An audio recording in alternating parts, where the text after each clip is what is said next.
నా పేరు వి సంజీవయ్య, కుంద్రిపి మండలం, కెంచంపల్లి, జంబుగుంపల పంచాయతీ. మా ఊరికి సీసీ రోడ్లు ఇంతటి వరకు మారుమూల గ్రామమైన ఎరగని విలేజ్ ఇది.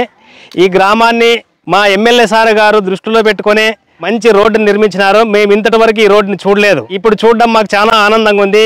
ఇక్కడ గతంలో తార్ రోడ్డు మనకి 25 సంవత్సరాల క్రితం తార్ రోడ్డు వేసిండ్రి.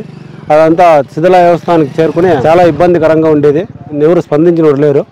మొత్తం 5 గ్రామాల నుండి పోయి ప్రజలందరూ ఈ రోడ్డు ఎమ్మెల్యే గారితో శాంక్షన్ చేసుకోవడం జరిగింది. మెయిన్ మా జంబుగుంపల పంచాయతీ ప్రజలు ఈ మేలుని మర్చిపోరు. ఖచ్చితంగా వచ్చే ఎన్నికల్లో కానీ ముందు కానీ ఖచ్చితంగా వాళ్ళకి తోడుగా ఉంటారు. ఎమ్మెల్యే గారు గుర్తుంచుకొని మాకు ఈ రోడ్డు తొందరగా శాంక్షన్ చేయించి కోరిక చేసినందుకు మా జంబుగుంపల పంచాయతీ తరఫున కృతజ్ఞతలు తెలియజేస్తున్నాము.